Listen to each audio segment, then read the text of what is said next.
Are you looking for a podcast about making 1,000 robots and then questioning our place in the universe?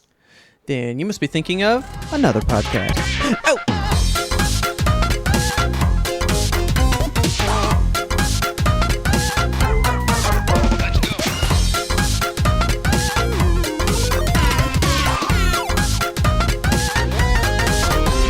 Good evening, Kelsey. Sick evening, Robert. I know you're not feeling good today. It's all right. I got my hot tea. I have cough drops. It's going to be A-okay. And you're going to edit around all this coughing. Yep. I'm going to crack this in your sick little honor here. Thank you. Kelsey's not feeling great. I'm just going to kind of be telling Kelsey a whole bunch of shit today. And I know she's going to have some stuff to say. And I can't wait to hear it. She's definitely going to have something to say about some of these. But I just want to tell you a couple things that I got into last week I think you might like. All right. I was hoping to do another one of these, but I watched a movie called Blink Twice. Have you seen or heard of this movie? I think I've heard of it. I'm going to need you to remind me of the plot because I feel like I saw a trailer once upon a time and it was one of those where I clocked it like, that would be good, but I never watched it. I think it might have just been on Prime. I don't know. Let me see. Let me see if that hit genre theaters. is it? Is it horror? It did hit theaters. It's a psychological thriller. Okay. Which, guess fucking what, dude? When it ended, I went, what the fuck? Directed by Zoe Kravitz. That's nuts to me. Huh. I love her. She's so good. I don't think she's directed also, anything else. She's a major player in The Studio, that TV show I was telling you about on Apple TV with Seth Rogen. See? Dude, I love her. She's fucking fantastic. She is so cool. Well, she directed this movie. It's called Blink Twice, stars one Channing Tatum, so I was already about in. Okay. Dude, Christian Slater? Who's pulling that guy out the weeds, man? Wow. Where's he been? I don't know, but his voice was still great. I love that dude's voice. Hell yeah. Haley Joel Osment showed up. Gina Davis showed up. What kind of Gina Davis? I for real was like, is that Gina Davis? And I was like, no, she doesn't act anymore. She's right there doing shit, doing wild shit. She was awesome. So Blink Twice is kind of an Epstein Island type movie. Oh, okay. It's just a bunch of rich people that go to an island and take a bunch of people they just fucking met with them, and you're left to wonder what's real and what's not. Okay, yeah, because they can erase you out. Yeah, I recall seeing a preview for this and making a mental note like I want to see that. Okay. I do think you would like this movie. It was really, really good. The ending, that is a Kelsey ending if there ever was one. Is it a twisty ending? That shit up. It's not even a twisty ending. It's just like, it's just a good ending. Like you're like, oh, that's what they did? Fuck yeah. I love that for them. Like you would just love the ending. It was great. We've talked many a time about how Google sucks at categorizing movies. This one is categorized as thriller/thriller. Yeah, I know. That's why I went to Wikipedia and got psychological thriller because that makes more sense. Yeah. What the fuck? Oh yeah, this is a thriller, or maybe you'd call it a thriller. It's a little bit of a thriller, I guess you'd say. That's like when you ask somebody something and they don't really know what they're talking about. So they're like, it's a thriller, but then like, it's like a thriller. And you just say it again. Dude. Oh yeah. In her directorial debut. Well, she fucking killed this movie, Zoe Kravitz did. Nice. This was great. Like, Ferdin had recommended it. So I was like, yeah, we can watch it. And I fell asleep. But that is only because the previous night I'd only slept 2 whole hours. Okay. So like I needed to rest, you know? You deserve I definitely was not bored in this movie. This was a good movie. And in prime Kelsey movie fashion, Just get in and out. Hour and a half. Oh, Be shit. done. Just be done. It says an hour 42, but 10 minutes of that is credits. So really it's about an hour and a half. Yeah, I mean, I love a movie that's 2 hours or less. It's nice. Oh, yeah. It flies. It knows what it's doing. It does it. I could see another version of this movie where that climax gets drug way out, but it just was like, nah, it just went down like this. We're done. Okay. And it just did it. It was really good. And are you a big Channing Tatum fan? I mean, Let me pose that question again. You ever think about Channing Tatum? not nearly as much as I think about John Cena. I love Channing Tatum. I always have. I've always thought he was pretty good at everything that he did, right? There's a scene in this movie where I was like, God, why don't people think this guy can act? Why do people not give him his fucking proper dues? I think Was really good in this Mike. one part. I feel like that kind of Magic set the Mike. tone for his career. Wasn't he like the star of that movie? Well, yeah, but he did Step Up first, I think. Okay, yeah. That should be the bigger one. Or I thought you were going to say, what's the movie where I think it's called The World's End. And it's where End. like the world literally ends. Michael Cena. Oh. Michael Cera falls into hell and shit. Michael Cena. This is the end. This is the Cena. end. That alone made me go, I love this dude.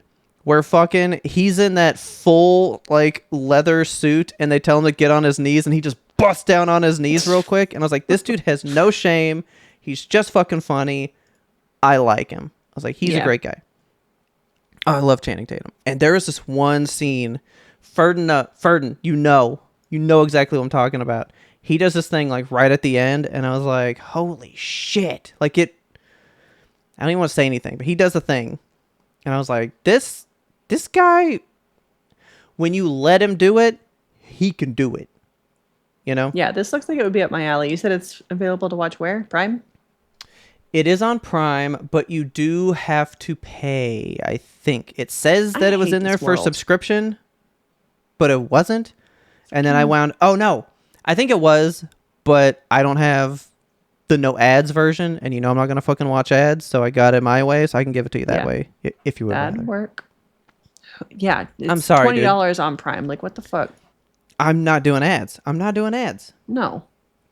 I refuse to watch a single ad, period, in my life these days. And that might be why the algorithms don't know what to do with me, because they're like, he never watches ads. We don't know what he responds to. Yeah. We don't know what to give him. He's never seen an ad in his life. Wrapped in an enigma. They're like, the last ad he saw was where the girl put the Doritos in the dryer in the laundry. That commercial was in the 90s. Oh my God. That's a pull. Love that commercial.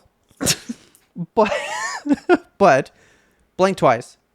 Really fucking good. Because Ferdin watched that, and then he watched Eyes Wide Shut. And that's the one I'm really wanting to watch. That was Stanley Kubrick's last movie. That was his last one? Damn. I've always wanted to watch that movie because I hear it's just fucking weird. And I'm like, I want to know. Now I don't think you'll think it's weird. I think you'll be like, oh, they were just telling us what the world was like. Oh.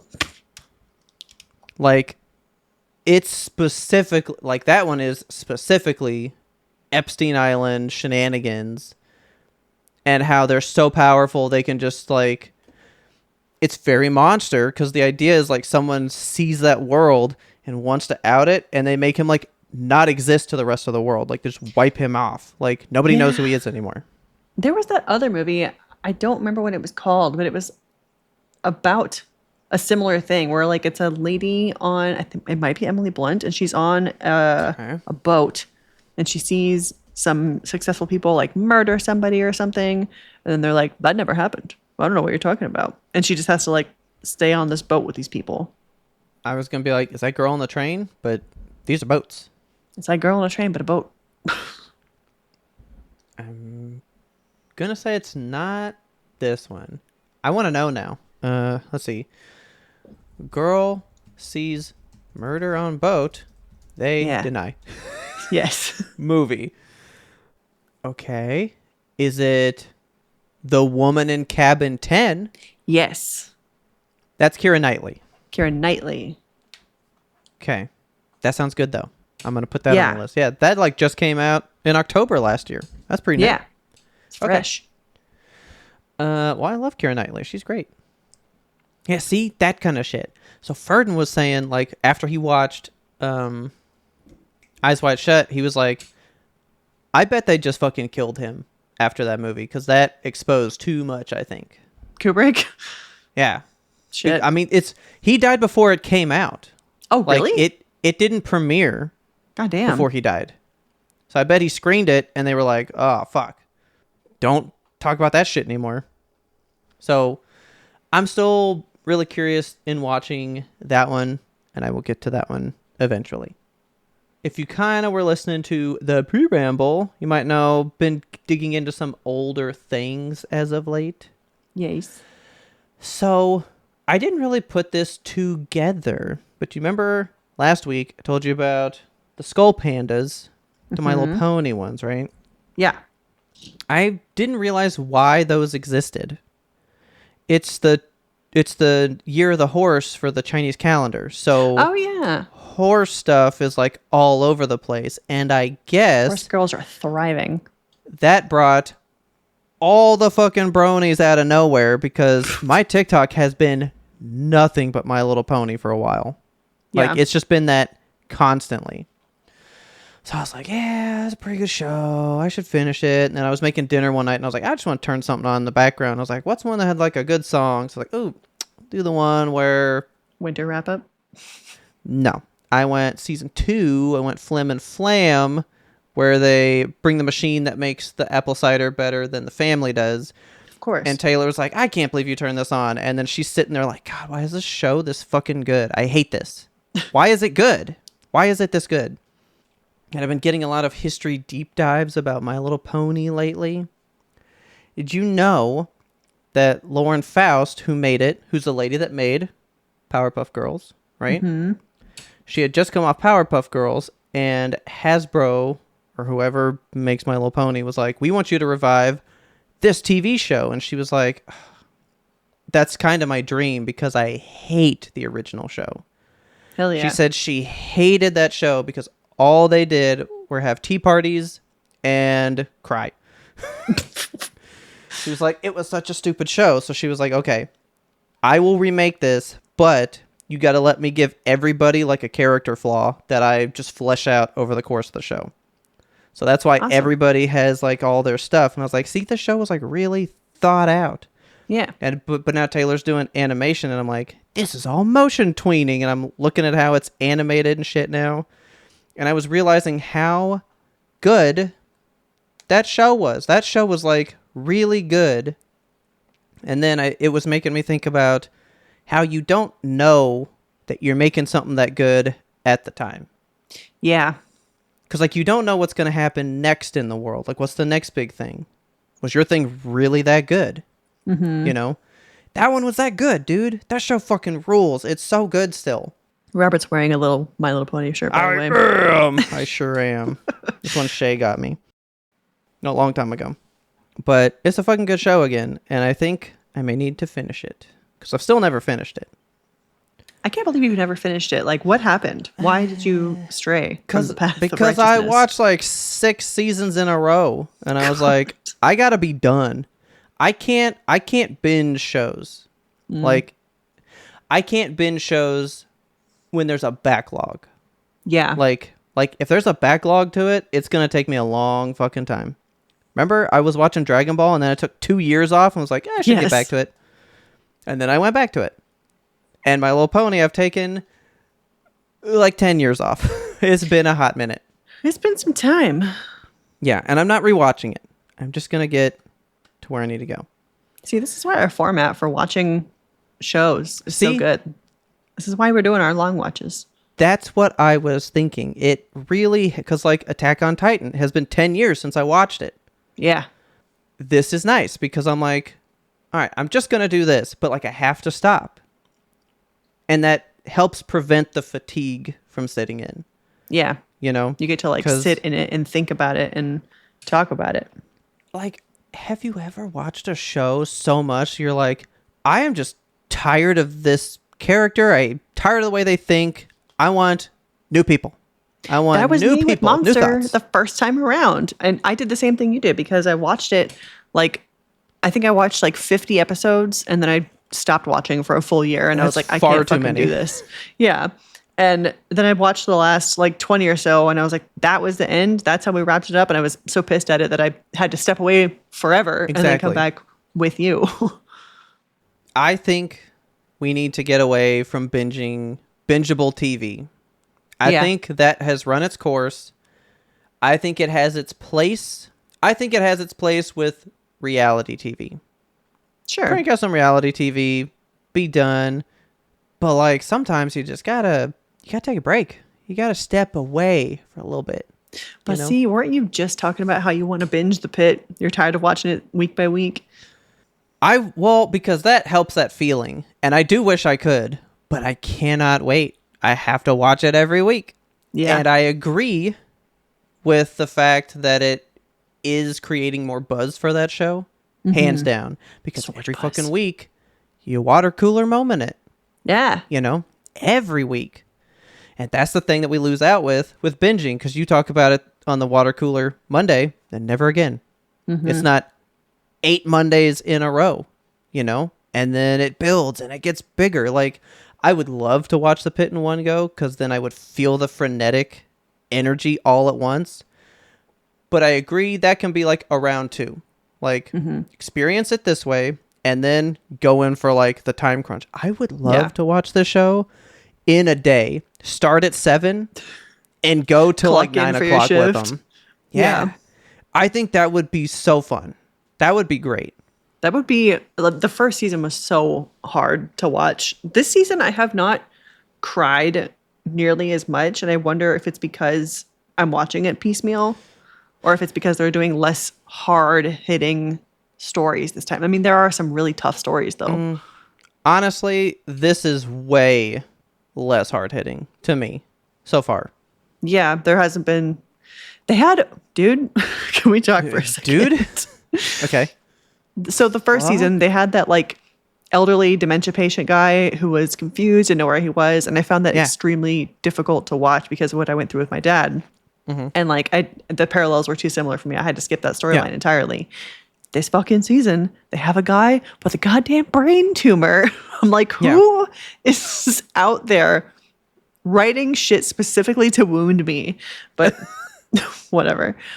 The storyline with the brain tumor this season has been much less impactful for me than the dementia, Alzheimer's, whatever was going on with that guy last season. Like, You got to go watch that part. It's like, that's one of my favorite parts of season 1 was the daughter's reconciliation with herself about that moment. yeah, maybe I could That watch part was just that fantastic. moment. Oh, But, like, yeah. I mean, even that would just be fine. But like her moment there was one of the best parts of season 1 to me. Like that's one of the parts I think about the most. And I want to see that part where you're talking about when Dr. Robbie says something about the Hawaiian way of grieving or something. Oh, dude, it's so good. Okay, and I fucked it up, but I remember it now. It's I love you, thank you, I forgive you, please forgive me. And I forgot the thank you part when we talked about it the first time, and when I remembered it, I was like, that hit so hard. That is those are 4 great things. That's really fucking beautiful. I love you. Thank you. I forgive you. Please forgive me. That's all you need in life. Those are good. And I mean, she hits all of them. And that whole scene is awesome. It's just awesome. Now I'm just thinking about it. Damn it. You brought it up. It's so good. Sorry. I genuinely love that show. Like, I'm so glad you brought that show. I'm super happy that everyone's watching it. It's because you didn't bring it to me. Talk about. You brought it to YMBToAP. You brought it to us. Yeah. And now we're all in on it. Now everyone's in. But I hear Ferdinand out there being like, I watched it first. We know Ferdinand. I know. To your point, I think season 2 is going less hard because they went, here's kind of like a main character. Like, Louis a guy. Like, we didn't have like one of the guys, like someone we kind of knew die in the show. Mm-hmm. And they kind of like went hard with that in the opening. So they're like, that's a lot of the trauma from season 1, but like we just condensed it. Mm-hmm. And I think that's why it's so, but I think they're also trying to touch more on like AI and be a little more like outside of the pain, more like the business side of it kind of thing. Yeah, there's a lot of really interesting individual character stories happening this time around rather than just like one overarching, here's Dr. Robbie and all his trauma. But I will tell you this. I know it's going to get fucking wild. Yeah. Because it's 4th of July weekend. I know. And not one firework event, not one firework incident has arrived. Well, it's someone is morning. going to blow up. Someone is going to be singed. There's going to be firecrackers in someone's butthole. It's going to be wild. Too Richard much is going to happen. that there's going to be like shit, what did he say? Like a stands collapse or something, like a firework event that just goes completely awry. That's exactly what I think. Like tons of people are going to be singed. A Roman candle in the eyeball. It's going to be nuts. We're already redirecting from Westbridge. We can't handle everything. Oh, yeah. Oh, and then didn't they say what happened finally? Yeah, they're under a cyber attack and they're being like fucking held hostage or some shit. Like, I'm so excited. And then they turned all their shit off. Yeah. In the last show. They're going to be able to we got to get out of the pit, man. Yeah, we got to get to the pit tonight. It's going to be good. Okay. It's almost time. But speaking of not so good, I'm going to rant at you for a little bit. Okay, yeah, please. I would love to hear from you about this. I'm going to get you worked up. Work me up. I know how you're going to answer some of this. Maybe. Okay. Let's see where we go. I would like to share my screen with you for some of this. Yes, please. But PlayStation Studios, old Sony Pony themselves, have officially closed Blue Point Games. If you do not know who Blue Point Games is, you probably really don't like remakes or remasters, because that was like their whole bread and butter. That's their whole thing. By the way, they're from Austin, Texas. That company is down the fucking motherfucking street, dude. I was not aware of that. We just murdered them. We murdered them for no reason. What? Okay. We're going to get into big game ideas, big game topics, big game opinions. Here we go. So Blue Point Studios was a remaster company. Let's set that rule right now. A remaster is when you take a game that exists, let's say it's on the PlayStation 2, and it ran at 720p, you put it in a thing, and now it's on PlayStation 3, and it runs at 1080p, so it's like a little prettier. It's still the same game, same assets, it's just cleaned up, edges cleaned up, fuzziness cleaned up, it just looks nicer. Yeah. Right? And now that you got more hardware, maybe it runs from 30 frames per second to 60, but you didn't really do anything. You just prettied it up. Mm-hmm. Then you have a remake, which is where they take the whole, they literally rebuild every asset, they rebuild the entire world, but they're not having to really create it because there's already a blueprint. Like, that game exists. They just have to remake what that looked like. It's like a cover of a song. Yeah, so it's going to look or sound way better. If you're doing a cover of Yesterday, and that song came out in the 60s, and you recorded with 2010s technology, your version will just sound better, probably. Yeah. You know? Not saying the artistic integrity is better, but on a technical level, it's probably going to be better, right? So they were a third-party studio, meaning nobody owned them. They were themselves. They were just what they were. But they did a lot of work with PlayStation. And the first thing they did was they took all the God of War games and they remastered them from the PS2 to the PS3. Those graphics, not crazy better. I actually didn't even really pull up any photos for you because the difference was negligible, kind of. Like, you almost couldn't really tell. But the basic idea was it ran at 720 on the PS2, 30 frames per second. Now it ran at 1080, 60. So it felt smoother, looked a little cleaner. That's about it. Okay. So that was fine. Then they did a couple more just collections where they took a whole bunch of games and put them like all on one disc. And then kind of their big one, they took all the Uncharted games from PS3 and put them all in one package on PS4. And they're still remasters, but they look drastically different to me. Significantly better. Like every textures. single, yeah.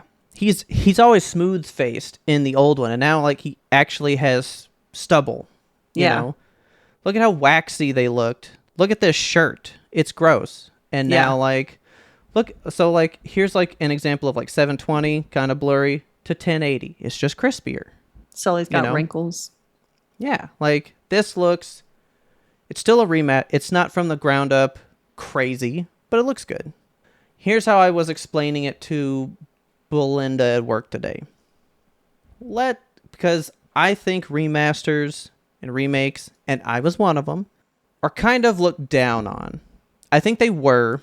I don't think they are as much anymore. But let me pose you this question. Let's say you wanted to play Super Mario Brothers. The original. How would you go about playing that game? I'm privileged and have a husband who collects all the peripherals to have and play that game. So exactly. But how would you go about playing it? But how would you play it? You would have to get an original Nintendo. If you had a newer TV, you got to figure out how that can plug into a newer TV. It's not exactly accessible to the average person or to somebody that doesn't want to put in a lot of work to it. Or money, because the old peripherals cost a lot of money these days. Exactly. So I was like, okay, Belinda, but what if you had a company that believed that games should be preserved in a way, so we'll remaster it. And now it's on your Switch. And now, well, you already have one, and that just plugs into your TV like normal, and now you really don't have to work hard to access that game. I think remasters have a place. For sure. I do remember thinking that they were kind of lazy, and I thought it was a way to not have to work on stuff, but really they were work, and it was preservation, and it was a way to, in this next one, I'll kind of get into my point a little more. A remaster or remake can get a person into games that may not be into games. Okay. Because, let's say, Shadow of the Colossus. That is a PlayStation 2 game. Yeah. Let's say you were born not as long ago as we were. So the PlayStation 2 was not a thing for you, and you came into the PlayStation 3 generation first. You may not know what that game is. You may not have had access to that. And now all of a sudden, PS4 rolls around, and this company remakes this game. You've never heard of it, and you get to experience this thing that everybody who had all that stuff, who had that history, knew about, and you just get to kind of like fall into it because they put it in a place where you could just get to it. Yeah. You didn't have to work on getting a PlayStation 2. You didn't have to work about learning about what it was. It just came out. And now you're like, oh shit. And then you learn, oh, this is a remake. This is something old. And you fall into that history. Yeah. You know what I mean? It's about like the accessibility points for newer generations. That's what I think. So then you get stuff like, so basically they do remasters. And then in 2018, they remade Shadow of the Colossus. Have you ever fucking seen or played that game? No, I haven't. And I know I've talked about it because that's when I did the Hot Ones challenge for the first time, and the really hot one like woke me up in the middle of the night, and I was like going crazy with psychosis from the heat. Oh and my then God. I just went out to the TV and was like, what's on YouTube? And I saw a Digital Foundry video about the new Shadow of the Colossus, and it blew my mind away with how good it looked that I got into it. This is what the original looked like. Okay? Okay. It looked like this. Then they did this to it. Whoa. Whoa. Yeah, that's intense. That From is intense. 1080p to fucking 4K. No. That's just the graphic modes that it has. I'm going to tell you what the original was pixel wise, because I did get that Okay. for you. So it looked like this on PlayStation 2. To that, dude, this company was godlike in how it could take something old, make it look this brand new, but yet it felt exactly like you were playing the old thing. This original game on the PlayStation 2 was 512 by 224 pixels. Whoa. That's nothing. 512 by 224 at 30 frames per second sometimes. Those are pixels you can see. Look at his shirt, dude. Amazing. So then they brought it to 4K, which is 3,840 by 2,160 pixels to give you perspective. So on the horizontal, it is 7.5 times bigger by 9 times bigger. Good Lord. Like, they took something that was this big and then they rebuilt it from the ground up to be this big. Yeah. That's wizardry. That's technical prowess, you know? And it's a labor of love. Yeah, because look at this. From this to that. Yeah. This game is jaw-droppingly fucking beautiful. It's gross. It's gross how good that game looks. I love it when they do this with video games, though. Like when they take something that is old and exists. They did. I mean, the biggest obvious example right now is Final Fantasy VII. How they've completely redone that as a video game, and despite them having reinvented basically the entire game, you can still look at it and recognize, like, oh, that's Cloud Strife. I'd know that guy anywhere. Like, Yeah. everyone was able to recognize, what am I trying to say? You know, like it was as if they took a memory and they built it out. Everyone was like, oh yeah, that's how he's supposed to look. So that's what I was telling Mom. Dude, I've complained to everybody about this shit. People that don't know games, you fucking know Blue Point's clothes, okay? You're aware. But I was like, basically, what this company, it's basically what you just said. When you played this on the PlayStation 2, this is what you remember seeing in your brain. Yes. But they just bringing it out to you today. Yeah. You know? Because I'd never played Shadow of the Colossus, but I played the remake, and it did change my worldview on video games. Hands down. A good remake has the ability to just like imprint upon you, like you said, it brings a memory to life. Like, this is how it always should have been. Yeah. And I know, they didn't make Shadow of the Colossus. Like, this isn't their story or whatever. But everybody that played the old to the remake was like, yeah, this is it. This is the feeling that it should have, you know? Yeah. So this comes out 2018, and they do so good. It sells so well that PlayStation goes, let's buy you. We want to own you now. We're going to bring you into the fold. We're going to be your mama, okay? Okay. And we're going to feed you, because they were their own company, so they made all their own games. They did all the money. PlayStation saying, I'll buy you, and we'll give you the money. When you got something good, we'll feed you. We'll feed you monies. So they get bought. And then, boom, PlayStation 5 comes out. And what do they make? They make a launch title. They do Demon Souls, an old PlayStation 3 game, and they bring it up to the PS5 as a launch title. Look at how different these look. PS3 to what they made. That is a fucking actual world. Yeah. The first one's a video game.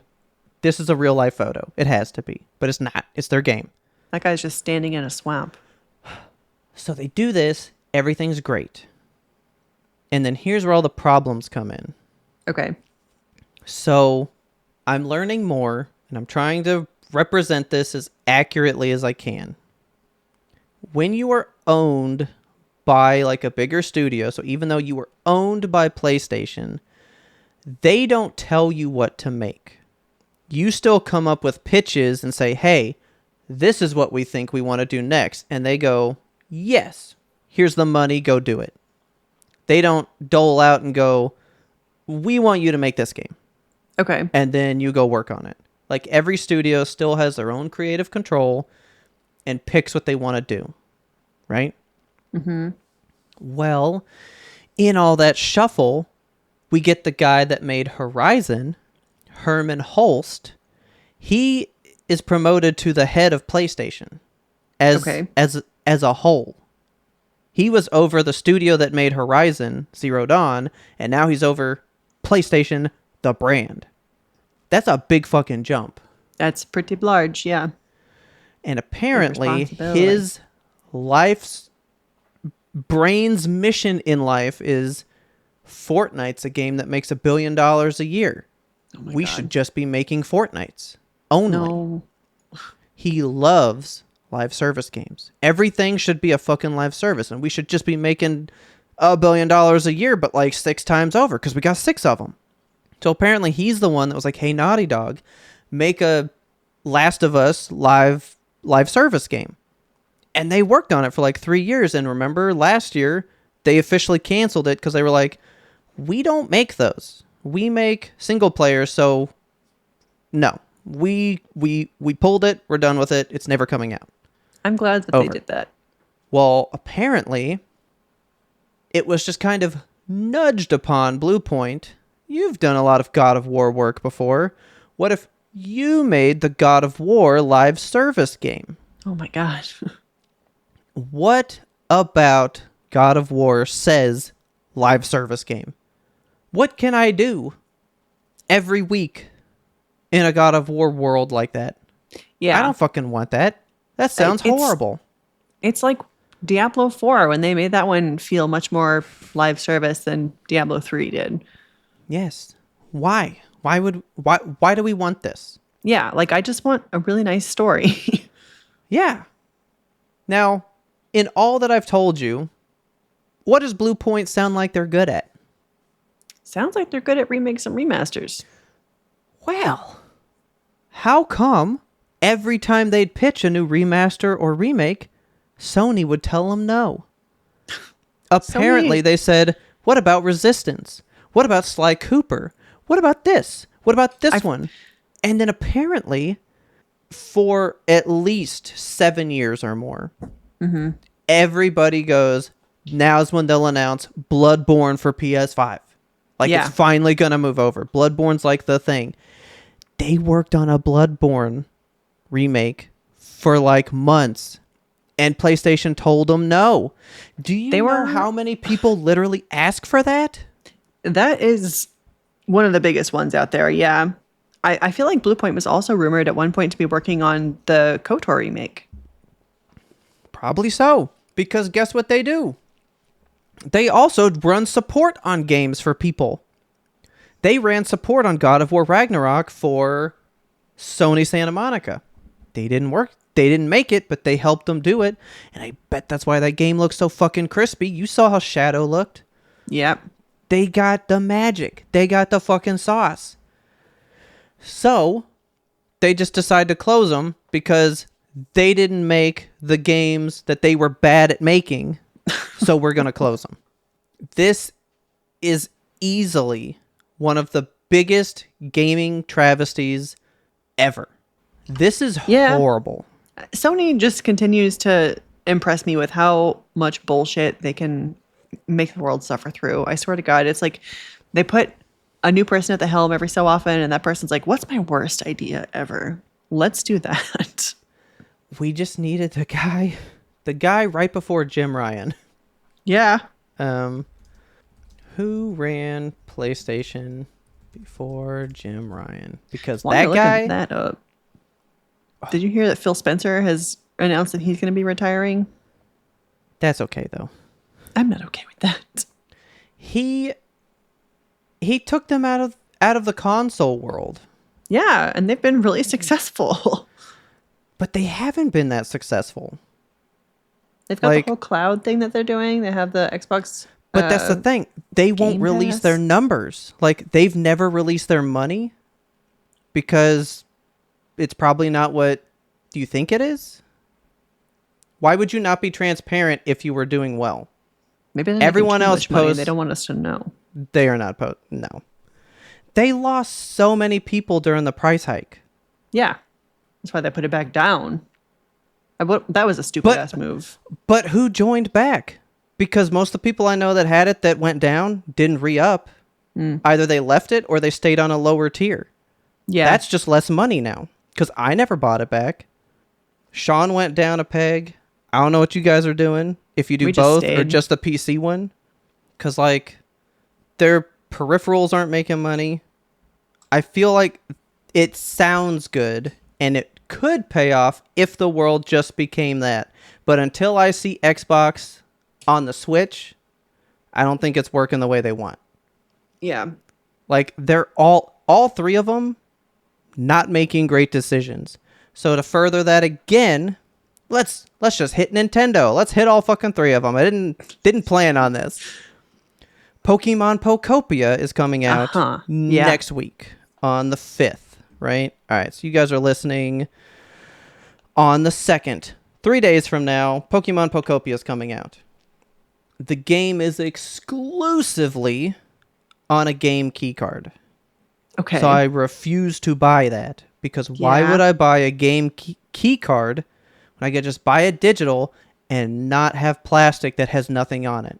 Because remember, the game key card is I have the cartridge and all that's in the cartridge is the digital license. And that when I says put I'm it allowed in, to play it. well, you trade in your license to the server and it gives you the game. And then you can say, I want to revoke my license. So they take the game away from you and put the license back on the card so you could sell that at GameStop potentially. Yeah. Because you can't resell a digital copy. Right. So the idea is you could resell your digital copy with this piece of plastic. But if I don't have internet, the game doesn't work. Yeah, and I hate that. Like, why are we just making bad decisions? And why are we stealing art and ownership from everybody? Yeah. Because even Xbox with the cloud thing, you don't own anything anymore. Right. PlayStation just said, we just don't want to even give you good shit to own. Just fuck you. We don't even like you. That's even worse. Yeah. And Nintendo's like, we got the best shit. But it's weird. And we're suing everybody else into oblivion, so only we have the good shit. Damn it. I was about to say, they're like the best, but yeah, that's pretty bad. You know who the best is? PCs. Yeah, it's probably Valve. Yep. Valve is pretty good. They're decent enough. But so Blue Point, so you know about the Nintendo seal of quality, right? I've heard these words. Okay.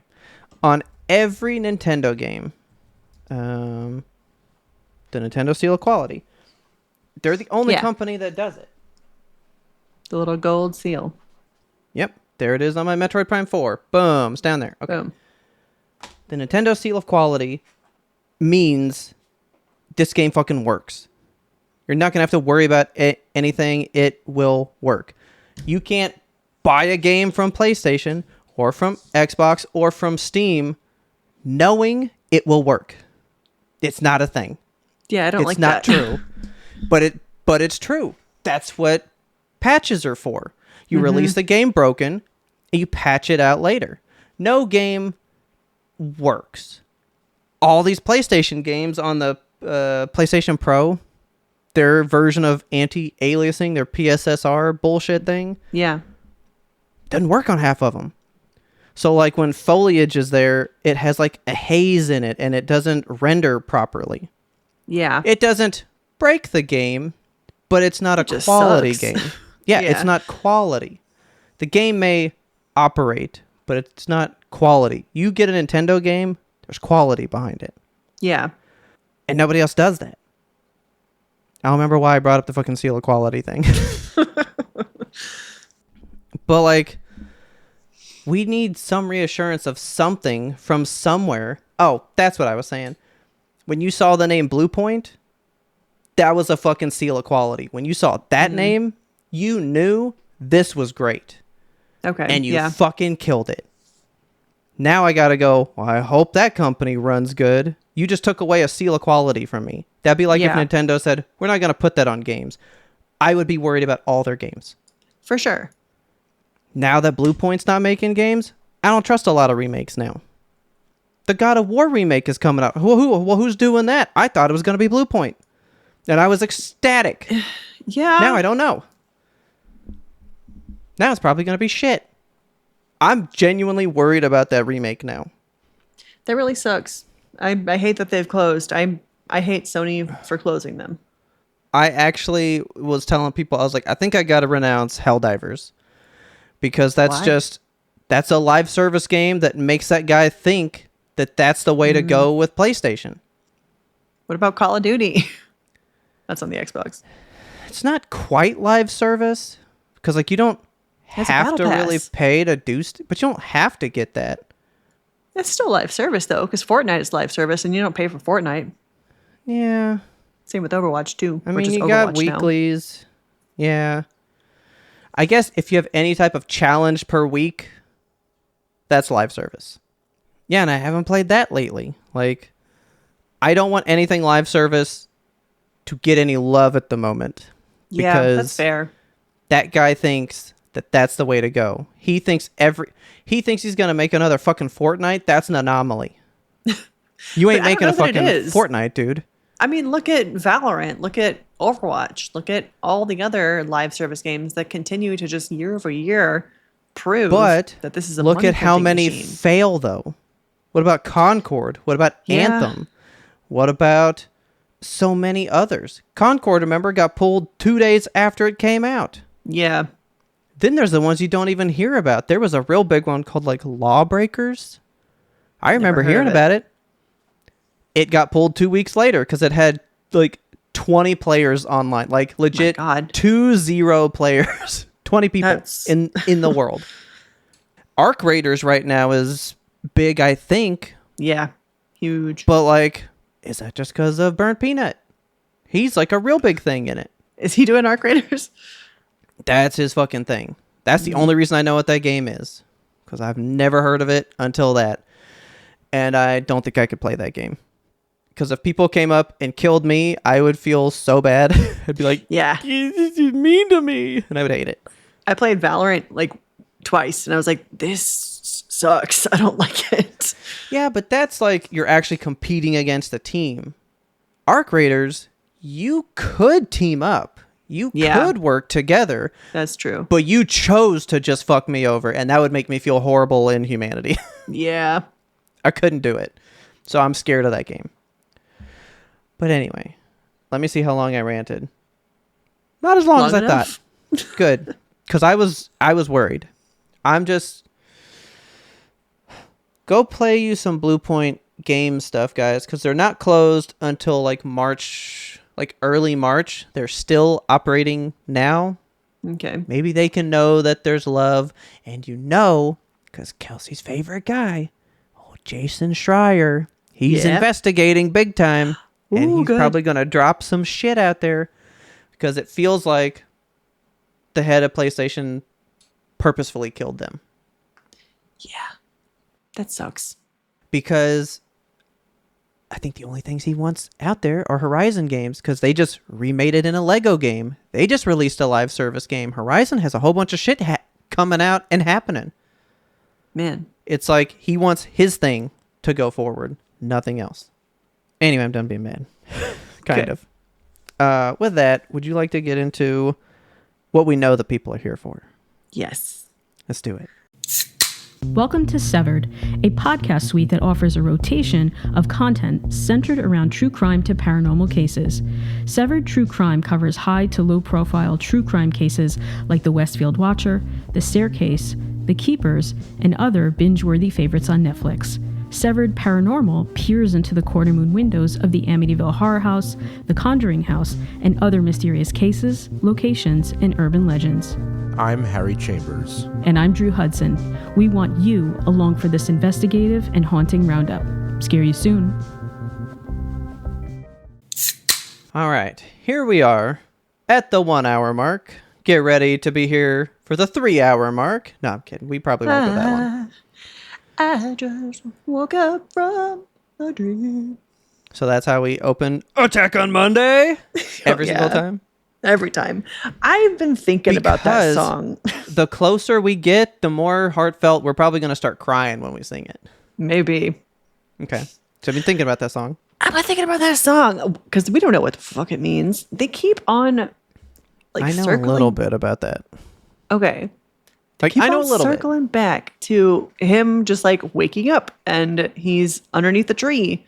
And Mika says there, and she's like, we got to go home with this bundle of sticks. Okay. Like, well, what's going on here? Oh, well, I never thought about it that way. If we get to the end of Attack on Titan and it's like the whole thing was a dream, I don't know what I'm going to feel.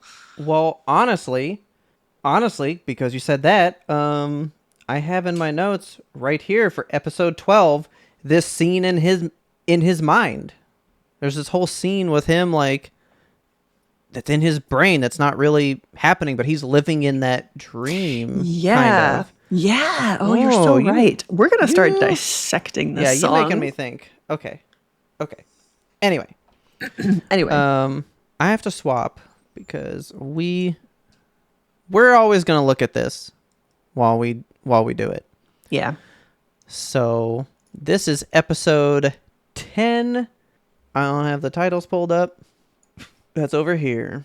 Episode 10. this the would one be- with the ribcage. Episode 10. This is Response. The Struggle for Trust. Part Okay. 6. Okay. So this picks up right after, boom, cannon shot, bites his hand, stops the fucking cannon, and everyone's living inside his fucking rib cage. Yeah. If you haven't Okay. watched episodes 10 through 13, pause now, go watch those, come back. Hello. Welcome back. This is Why are there flowers blooming? Okay. Note right here. Why did those flowers grow?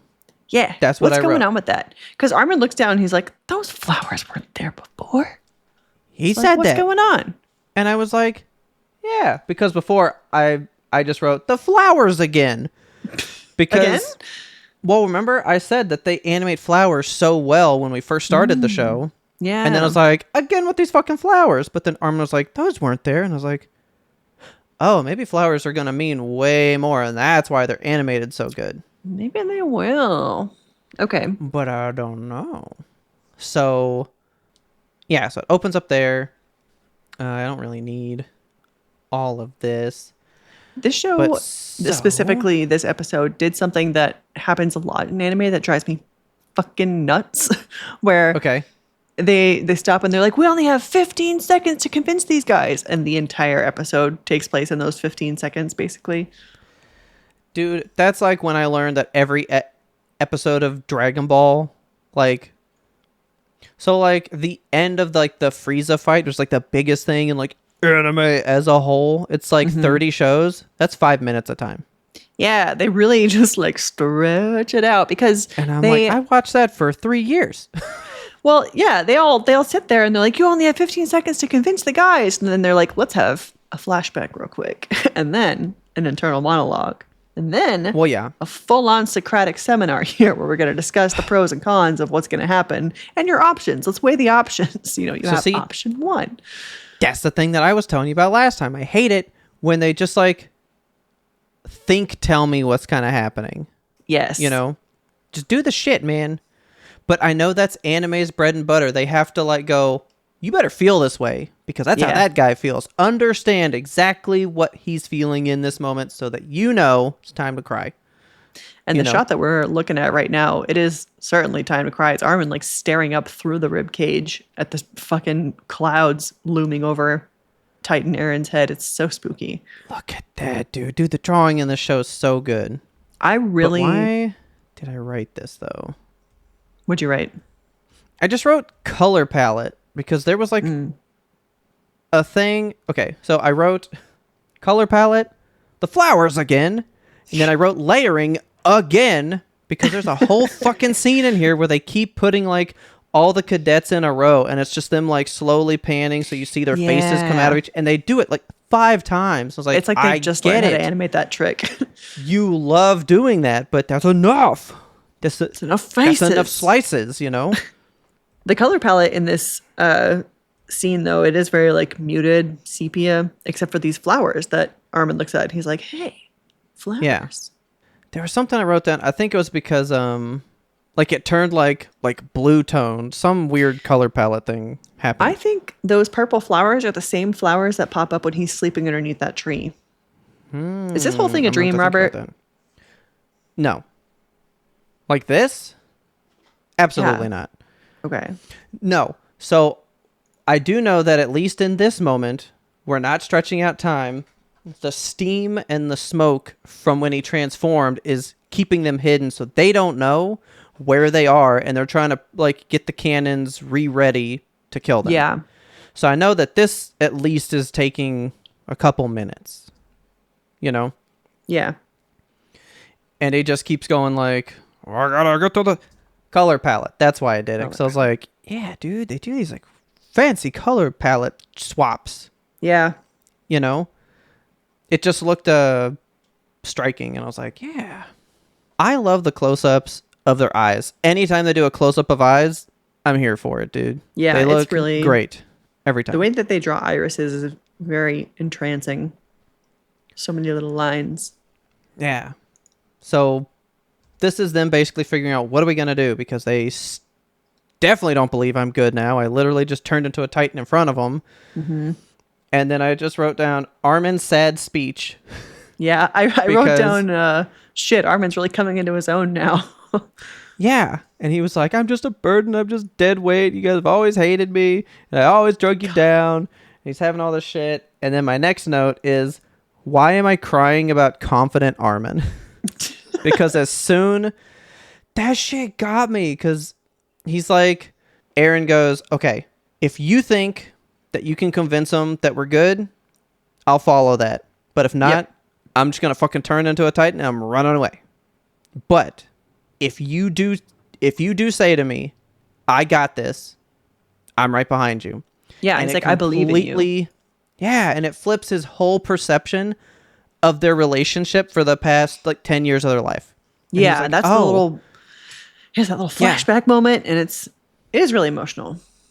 Yeah, dude, when he like when he learns that like they actually care what he thinks, and then he like, gets up to like go stop them, and he marches all into... Dude, his face when he stands up to tell him that he's gonna do it, and he just had like the grave face, and his eyes never showed again, and he was just channeling his inner confidence. Yes. I was like, why am I getting emotional about this blonde-haired boy? This little sweet boy. He's all grown up. He is a little grown up. And he fucking just comes out here and yells at them to be better. I love it. Oh my God. He had such a good line. He had this great line. He basically just spits out facts at him, which is great. That's an Armin thing to do. Love to spit facts. And then this general still doesn't believe him. And he goes, he literally let logic slip away to hysteria. He didn't even take the time to think it through or something. Those ways that like when we're scared of what we don't know, like he literally gave them facts and you're just willing to throw it away because you're that scared. Like, see, these are those human things that this show is just human emotion, human nature stuff. That line was great, but he was like, literally hundreds of people reported a Titan attacking other Titans. Then even more people saw Titans eating that Titan. These are all irrefutable facts. They definitely see him as a threat. So we can know he's not a threat to us then. That's a fact. Yeah. Boom. And the guy's like, I'm still going to kill you. Except then Mr. Commander Baldy pops up, old Dot Pixis. Yeah. Oh, but then he gives his little second speech where he does his hardcore salute and he's just standing there with his eyes closed. Yeah. Okay, this voice actor was killing it. And look, There's that there's face that paint. layering. God, you damn it. I was so tired of that shit. But yeah. Bald pixie man shows up Yeah. and he's like, look at his sweet little salute. I like him. This guy is so fucking weird. So they introduce him as like the I love highest him. ranking officer in the Southern Territory. So like we know who he is now. And then he's just like being eaten by a Titan wouldn't be so bad as long as it was a sexy lady one. Like, okay. Yeah, Fucking and then they weirdo. go, "Oh yeah, we've always known that he was eccentric." Yeah. Okay, strange, whatever. But then they show a sexy lady one eating people later, and I was Yeah. like, "Oh, okay. I mean, I guess it's not out of the question." Sexy is pretty big term for Titans. Well, yeah. Oh, yeah, so that's where they were talking about that.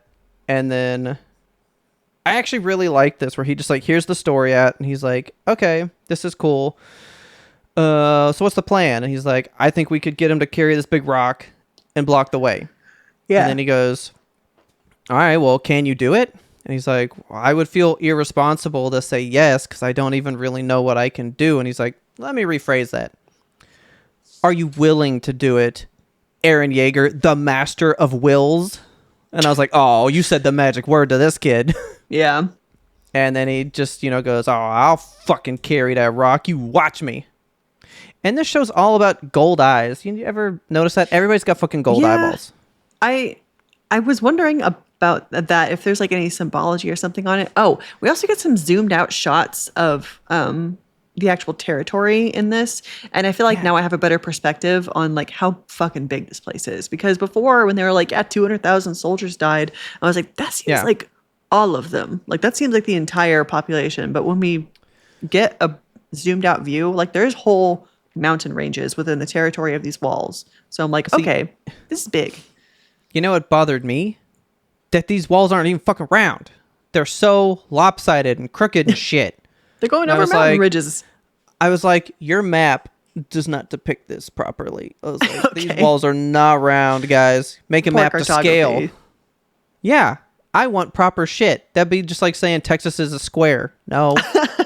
It's weird looking, Fix your maps. I'm all about accurate mappage. So that's pretty much it. He's gonna carry the rock. You Yeah. know. That's all good. And we get to episode 11. Idol. There were some big ideas that started coming up in this one that I want to talk to you about. Yeah, I wrote down, I think, one of them. So the only thing I wrote down was basically it kind of starts with Mr. Eccentric, and he's just like going like, yeah, cool. All right, well, let's start doing all this stuff. And he's basically kind of like confessing guilt to other soldiers about things, because he's like, well, this kid might work. I don't really know. He's like, because I mean, we have to do hard shit sometimes. Like, we sent out those 200,000 soldiers knowing they would die because we knew we had to thin out humanity so that we could live. And Which is I gave fucking that crazy. order, and I live with that shit every day, but I have to do what I got to do. And I literally just wrote down like, oh, we did that on purpose. Fuck. Yeah. Don't forget to reshare your screen with me. Yeah. And then I think it's in this one too, where he says, I've always been on the losing end. He's like, I just for once want to know what it's like to be on the winning side. So we can take this kid who's an unknown variable, but that unknown is greater than the knowns that we have now. Yeah. So I'm willing to gamble. And I was like, that was good too. I mean, you got to do what you got to do. I agree with you. The thing that he said that struck me was, it's in this part here. So mankind was locked in endless bloody battles over differences in race and ideals. Everyone within the walls, almost everyone, Mikasa's an exception, and there's maybe some other people in there. Most people are just like white that we see, right? Yeah. Like everyone seems to be pretty homogenous. There's not a whole lot of racial variation within this society. And they made a point to mention too, like humanity required an enemy greater than themselves to survive. So, gave me some Watchmen vibes. You remember Watchmen? Yeah. Okay. So the whole point of Watchmen, the hero, one of the superheroes creates a villain and kills hundreds of thousands of people on the planet, a fake villain, so that all of humanity will come as one to retaliate against that, thus creating world peace. But he created that problem and killed those people to create world peace. It's a guise. It's false. Okay. So this guy's like, yeah, what if these Titans were that? We don't even know. Some Yeah. think that. They claim this. But at the end of the day, what do you think about it? And he goes, well, whoever said that, have they seen us inside? We still are at each other's throats. We still fight with each other. I think back to the cart dude who was willing to let everybody die so that his Yes. goods could get through. Yeah. But it also made me think, like, was there a greater conflict before, like a racial war or something, wherein, like, it was race versus race versus race. And, like, this race Yeah. of people, the one that live inside the wall, are they the ones that won out?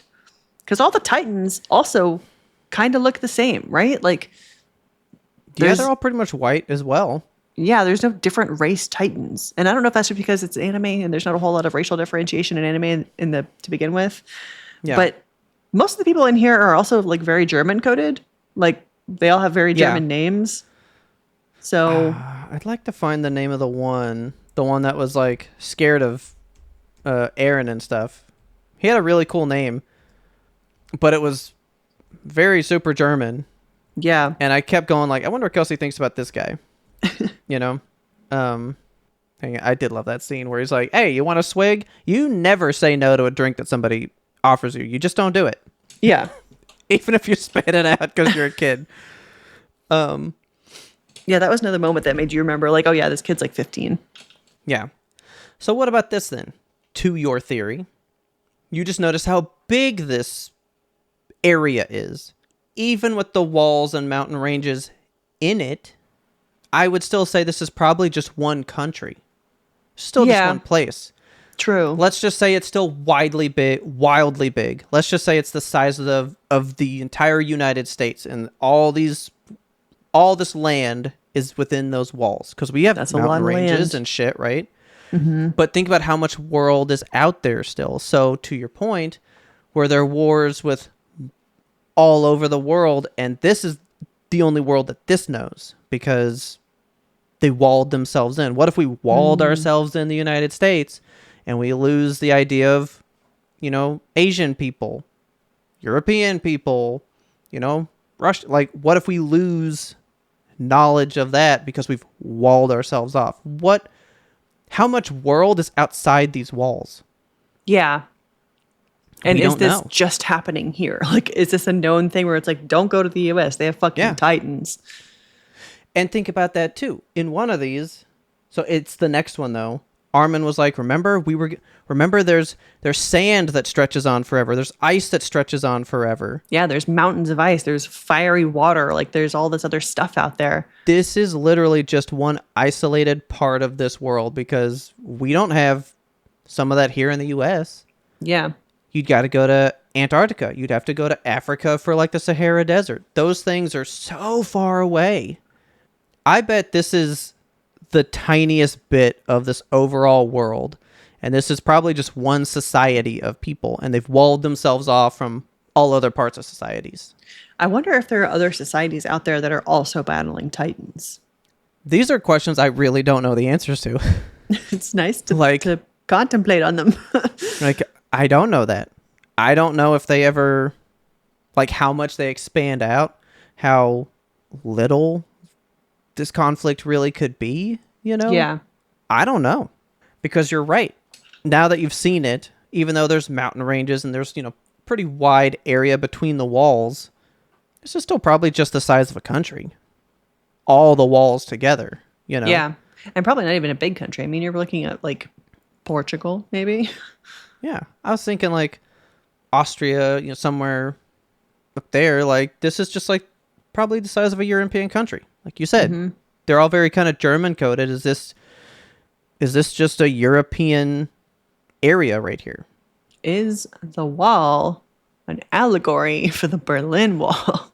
It could be. It very well could be. I don't know.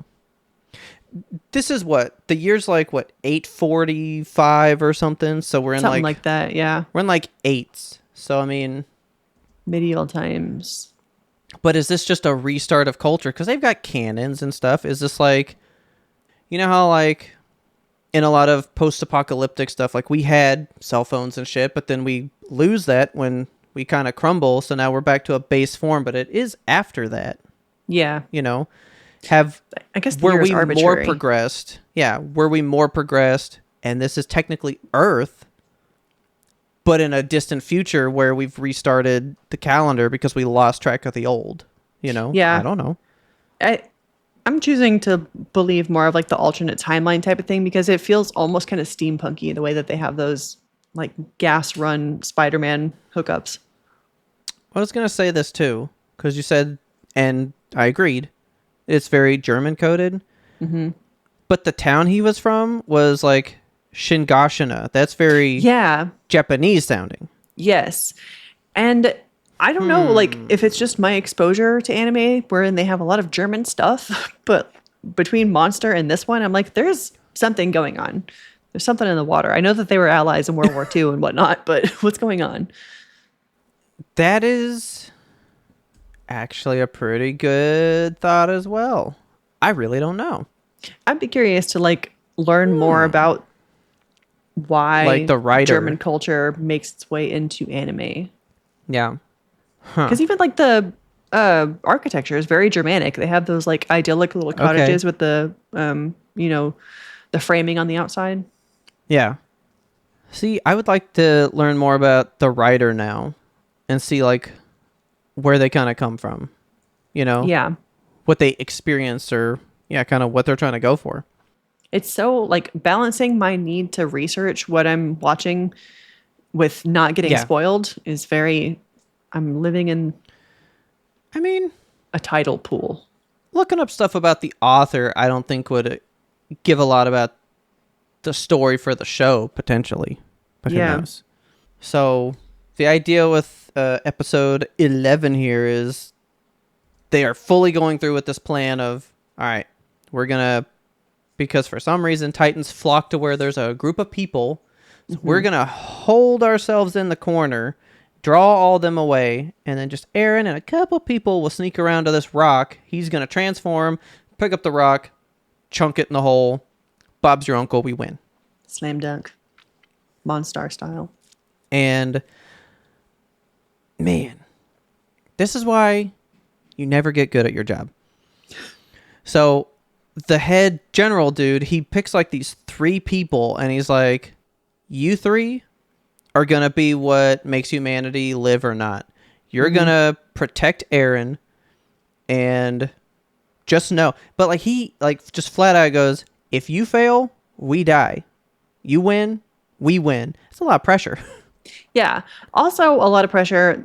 One of the ladies that he selects, her name is Rico. She's got like a little blonde bob and some glasses.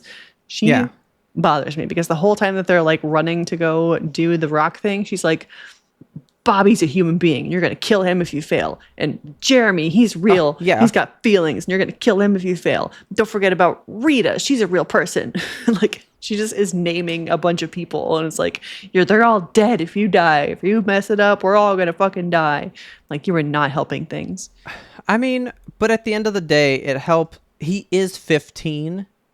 She's just trying to be like, this is how serious this is. Like, I need you to know what you're how much what you're doing matters. Imagine you're like there's in no your 20s, second chance. And some kid is like the secret weapon and you have to just like babysit him while he goes and does his thing. Like I guess that's where she's coming from. Yeah, so mean. But like he's actually like a crazy good commander though, because he's like, hey, you to this one, he's like, you're gonna pick out like you're gonna call the shots and do all this stuff. And he's like, I'm not qualified for this. I'm like just a guy. And he's like wine, right? You know a good vintage from another. Like you know how to parse out what's good and what's bad. You can do this. And he's like, yeah, I am good at looking at stuff, you know. And he just kind of like gets on the level. I got this. So this one, oh man, God, the way Mikasa is so about him, and he's just like, you're not my mom, you're not anything to me, leave me alone. And she's like, okay, I guess I won't do it. And then of course, Life comes in and goes, oh, by the way, you're on his team. Yep. Undercut this whole conversation. I know. I was like, oh, okay, well, that doesn't mean anything. And then she just gets to go like, in your face. I'm following. Look at, she's always looking at him. Always. And I think it's the next episode where they say something to her. Yeah. They say something to her later. And I wanted to get your thoughts on that whenever that gets said. Yeah, so here's her scene where she's like, you better fucking do good because all these people, they're people. Yep. So don't be a little bitch. Okay, again, the music. The music gets me amped, dude. I'm always amped when I watch this show. I agree. Like, oh, and this... the 3D scene with them zipping and zopping through the streets of Trost. I love this stuff, dude. Yeah. This was like, and I was in it with him. I feel like and I'm then he being does carried the by little Spider-Man. skid right there. Oh, so great. The Akira and slide without a motorcycle. How he bites in the air and he transforms to slam into a wall. Oh, I didn't even notice that. Yeah, that's cool. Yeah, he's flying 60 fucking miles an hour and transforms and just goes BAM and slams into the fucking wall. What the hell is he doing? Like, this part, I don't know. So, I don't know if this is like now or in one of the later episodes, but there's like a lot about when Titans evolve. So, like, I think this might have been in 13.5. We discussed off mic that, like, at the end of episode 13, there's a 13.5 episode, and it's basically just a recap of 1 through 13. I decided to watch it because I was like, sure, I'll take a recap. And it didn't reveal any new information, but it did, like, linger on some information that I wasn't thinking about. And I was like, okay. Interesting. So they lingered on the idea of, like, Titans spawn in with the amount of stamina they need to accomplish a thing. Okay. And I was like, okay, that's interesting. And then they also zoom in on Aaron being like, I'm going to kill all of them. Like the moment that he has where he's like, he kind of snaps and internally has that new motivation. Comes out like of Santa Claus? No, not even that. Like when his mom dies, like way back when. Oh, okay. Like he's on the boat with Armin and they're going to like go into the inner walls of the city and he's like, I'm going to kill all of them. Like I'm killing all the Titans. That's my duty now. Like that's who I'm going to be. And they re-emphasize that over and over again. And when he has that moment, I feel like at that time, the Titan in him is born. And I don't know what the hand bite signifies. I don't know if that's like significant that that's his switch flip, because I recall back to when you were talking about his hands and the way his hands were like bruising and pulling apart as he was trying to pull his mom out of the rubble and he just wasn't strong enough. Like, is it pulling him back to that moment, the pain in his hands? Is it? Ooh, maybe. I just don't know. Maybe so. I was trying to draw some parallels there and I'm like, I don't know if I'm grasping at straws or if this is actually trying to get me to... I think you're pretty spot on. But I know you're right, because he said in episode 10, when they're in his ribcage from the giant Titan and stuff, he even thinks about it, and he goes, what is this thing? Like, why is it shaped this way? He's like, it's like all the flesh only went to the hand to stop the cannon. Like, it came in with what was needed. Yeah. That's why nothing else was built, because all of it went to where it was needed to stop the cannon blow. Yes. And then it made me think, too, about that fucking big Titan who kicked a hole in the wall, and then Aaron goes to kill it, and it disappears. Why did it disappear? Its duty was done. Its stamina was spent. It had only the stamina to kick a hole in the wall so that the rest of the Titans could get in. That was the function of that Titan. Yeah, but then nobody sees him? Nobody sees where he goes? Because, like, he's... I mean, but he goes from, like... Is he different? Because we're implying that they all come out of the back of the neck. Yeah. Aaron does... whatever. That dude's all muscle. Yeah. There's almost like no neck. Is he different? Is he in a different spawn point? Aaron is specifically an abnormal Titan. They've said that before. And he... I don't know if it makes a difference that he was swallowed by an abnormal Titan, that bearded Santa Claus one. Yeah. I don't know if that affects how he spawns. But... yeah, I don't know. Like, I don't know if the type of Titan you become is affected by your motivation or if it's... Yeah. just a roll of the dice. Even knowing some of the stuff that I know, I don't know that. And I think we may get that answer in about a couple episodes. I'm so excited to start to learn more about the Titans and where the fuck they come from and who they are and why. Like, I really want to know why, because that's what's been driving me nuts. Like, there's got to be some kind of impetus. Like, why do they want to get inside the wall? Why are they eating people? Why are they exuding steam? Why are they so hot? Like, what's going on with these guys? Yeah, I don't know what's up with the steam aspect. I'm still on the, like, their engines kind of a thing. And they're running on blood because they eat people. And then they fucking throw up human hairballs. Like, that was disgusting. Yeah. That happens in a later episode, but... So, this is where I thought we were going to go with this. Because, like, he just transformed. Mm-hmm. He just fucking transformed again to stop that cannon blast. Yes. I thought it was going to be like, I'm way too tired to fucking do this. Because, like, where's the energy coming from? Yeah. I thought he was going to be like, can I fucking eat? And then he was just going to, like, chow down a bunch of food and then be able to Hulk out again. But no, he does this a third time in 45 minutes? I don't fucking know. Yeah, like 2 hours maybe. He's just bite going. Chomp chomp. I gotta watch him turn in midair and slam into the wall again. Hang on. That shit's so funny to me. That he literally bites, grows in size. Like, see, this is the exact thing you meant. That happens 1/10 of a second. Mm-hmm. But yet we watched his face right here for like 30 seconds. Yeah. Really milking these moments here. Yeah, like, he slammed into that wall a long fucking time ago. But just the fact that he transforms and it hits a building at 60 miles an hour is really funny to me. So yeah, then he screams, and then I did think this too. I was like, his eyes are not his eyes. Yeah. But why? And then he fucking threw a punch at Mikasa. So I was like,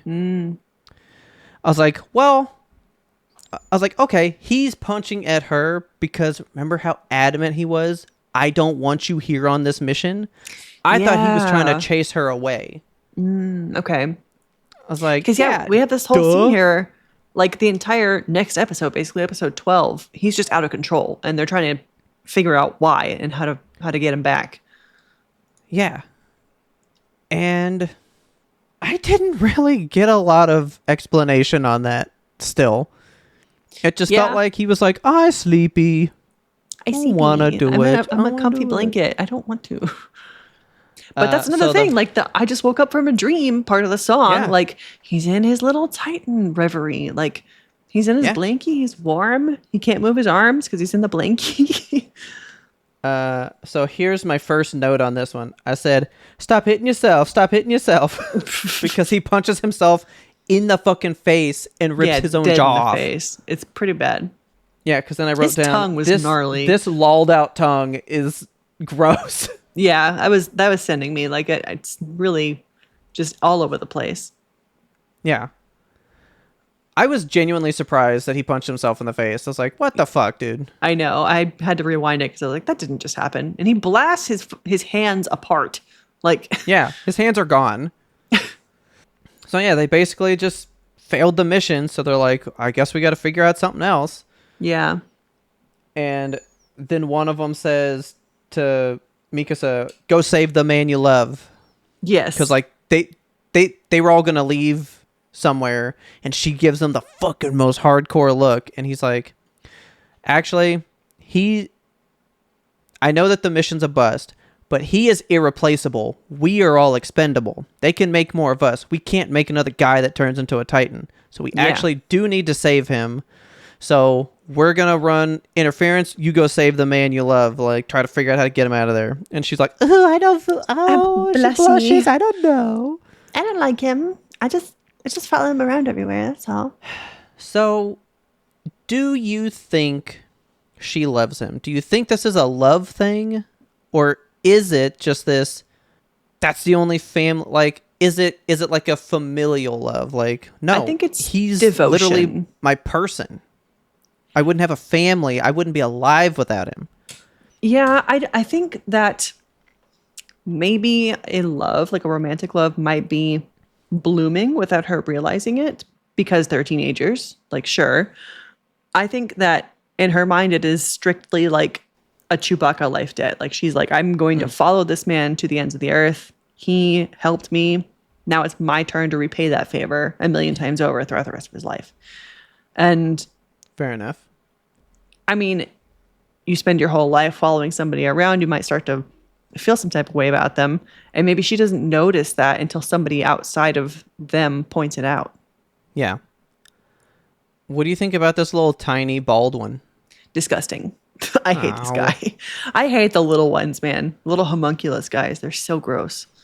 So you only like 16-meter Titans, the bigger ones, the ones that have like sad faces.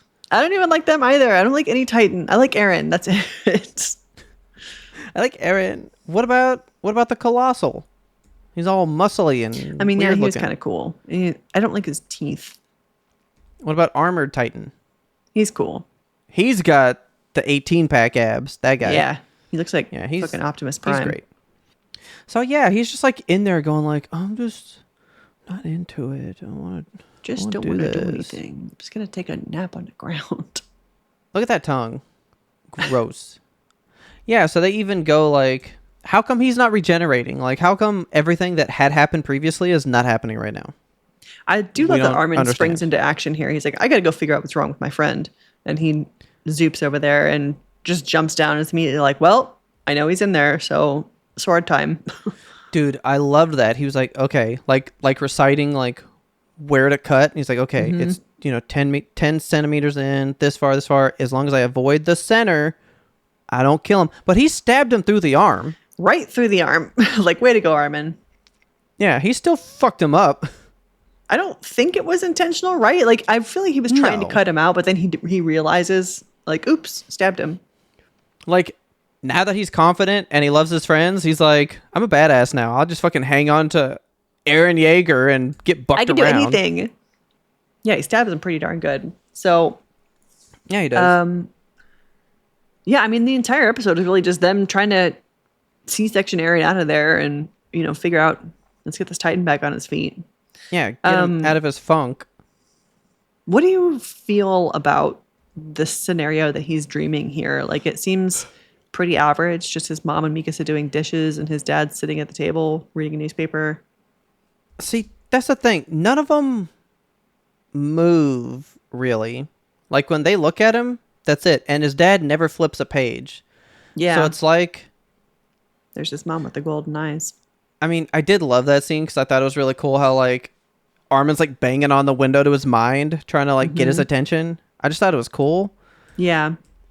But, like, I'm still so, like, what's your purpose with this? Like, why are you in this tired state and you're so just like, I don't want to, like, I'm kind of at a loss for what he had going here. Yeah. I really don't know either. Like, it makes me wonder, did he not have enough emotional juice to turn into a Titan at that point? Like, is that the reason why he's not wanting to do anything, because he didn't have a mission? He's not like, I'm going to go kill Titans. It's, I'm going to go move a rock. And does he really believe in that mission? I mean, he was about it because he was like, oh, fucking do it. He did the whole, like, Yeah. I'm intense voice, and he was about it. Yeah. But then, so see, Mikasa said at one point, because he's just, like, laying there, she's all like, have we done this too many times? Will you ever be able to turn back? So now it's Yeah. like, well, I don't know. Is it literally eating away his human psyche? Right. And every time he's going to do this, he might become more and more unpredictable. I don't know that. Because I also thought it was kind of a dumb reason. He just goes, don't you remember? We can go outside. And he's like, because outside is my birthright. And then he decides to be normal. What is that? Like, the world beyond the wall is my birthright. What is that? Well, I mean, I get that because it's the whole, yeah, we have the mindset of cattle. Like, humanity shouldn't be in a wall, in a box. Like, Yeah. this is our planet. We should be able to live on it, not worry about these titans. I understand that. And I understand what he means by that, but why is that the catalyst to you coming out of your catatonic funk? And why were you in it in the Yeah. first place? Yeah. That's what I don't get.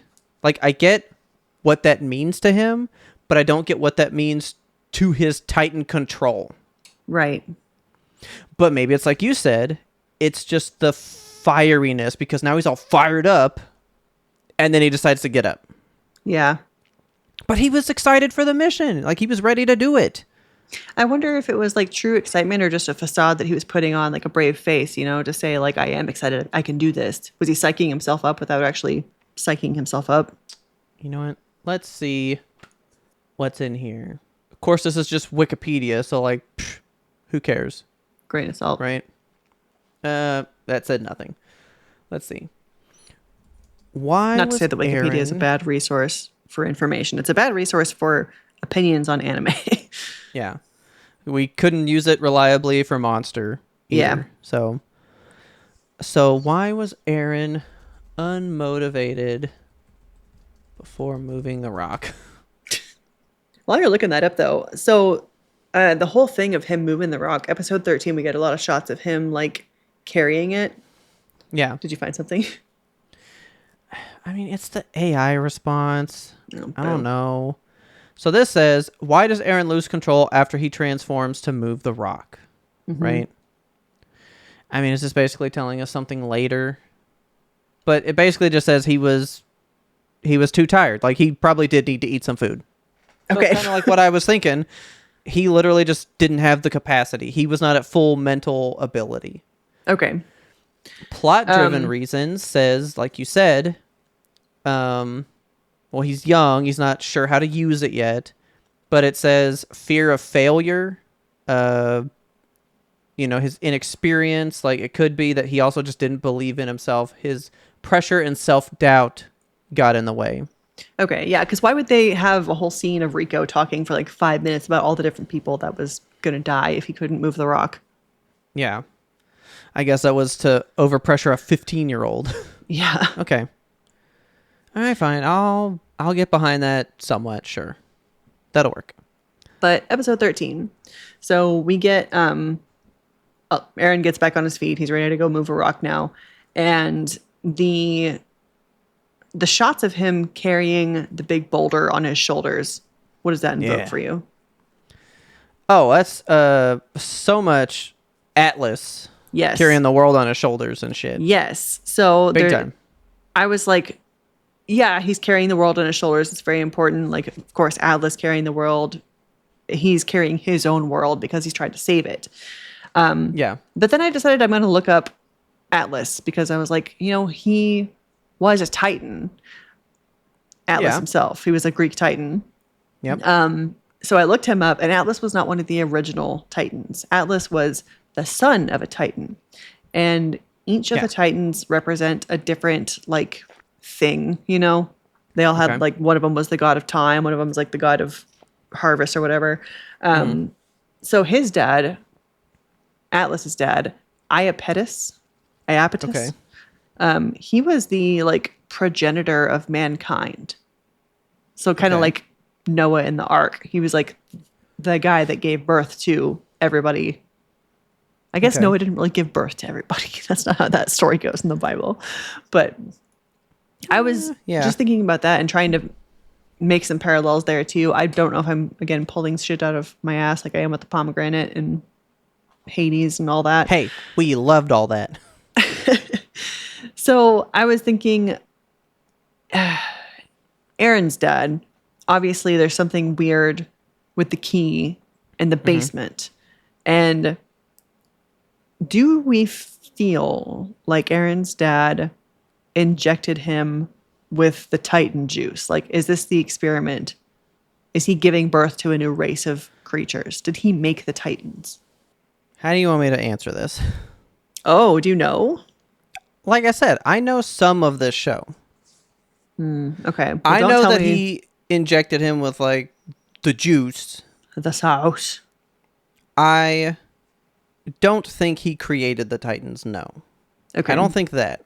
Because remember, he even said, like, you're going to save us and then Mikasa and then the world. So I do think it was more of a, like, fight fire with fire kind of thing. Okay. Yeah, he was like trying to create his own weapon that could face the Titans. Yeah. I mean, there's going to be more. And I have questions even about that more because remember, I've only seen season 1. So like, while I know a little bit, there's still a lot that I'm like, what the fuck is the show about? Okay. Because there's things that are going to happen soon that I cannot wait to discuss with you because I'm excited. you're going to get so thrown on your head. Okay.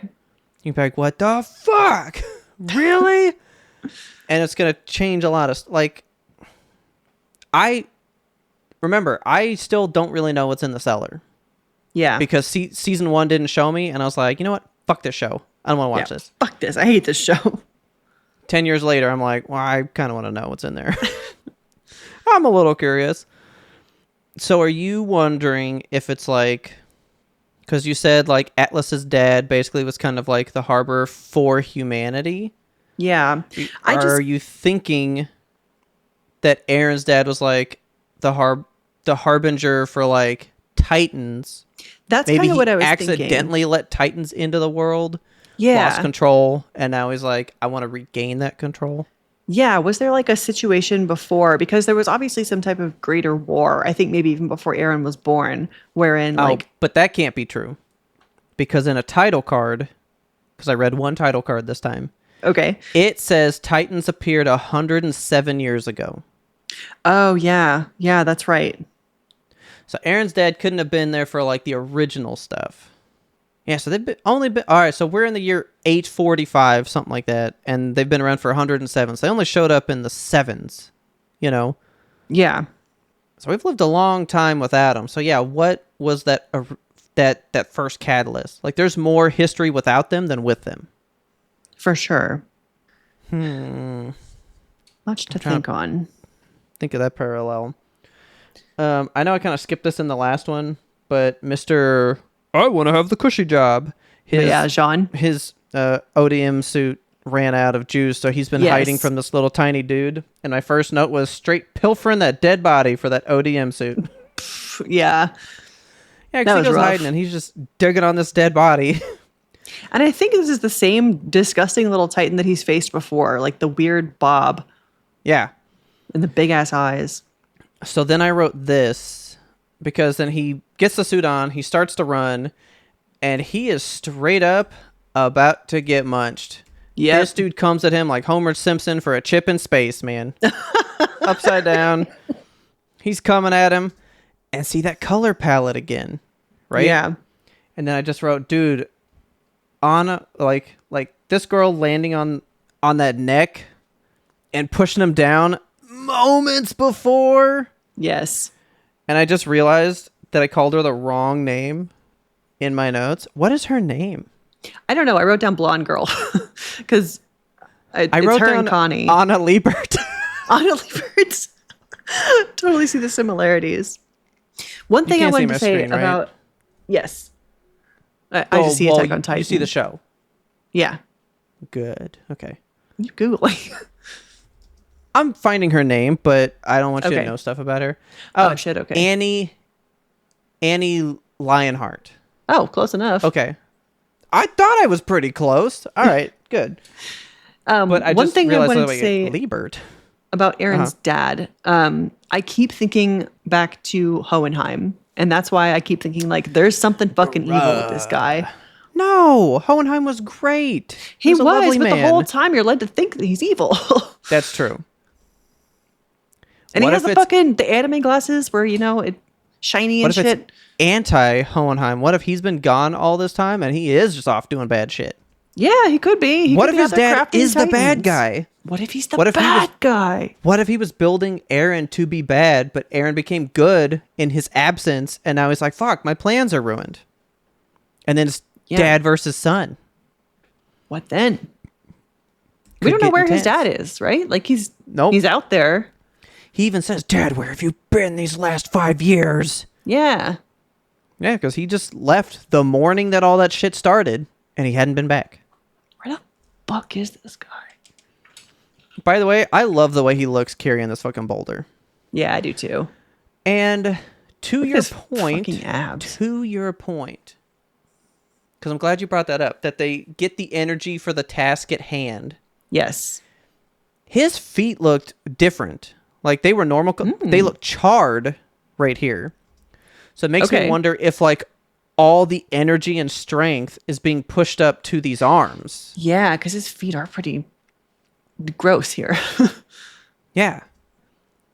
And he even says at one point, he's like, I feel like I'm going to be crushed by the weight. Yeah. All right. Hang on. Quick ab count. 1, 2, 3, 4, 5, 6, 7, 8, 9, 10 abs. That's 10 abs on this guy. abs. He's got like the rib abs too. Yeah. Oh, God. She's crying for him. Get over loves this guy, man. She loves him. No, Aaron loves him. Aaron loves. Armin. Yeah, Armin, Aaron. See, they belong together. they're all the same. But yeah, so he's carrying the boulder, and they just have to go keep Titans off of him. So they just go fucking hardcore killing Titans. I know I've said it 100 times. These Titans are so gross. I hate looking at them. You don't love their little butts, No. They're- Every new butt I their see is little booties. horrific. Fucking get it.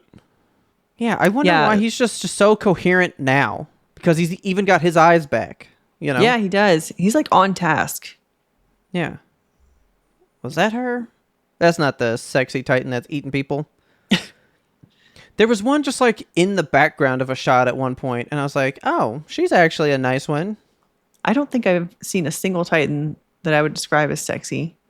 I hate it when they just like softly put them in their mouths wholesale, like no chewing, just sliding But then right down to the this belly. one literally pulls one out, and then here's my note that I wrote for you. And I need you to tell me what I'm thinking of. I said, damn, he bit his head off like a French bird. Like a French bird.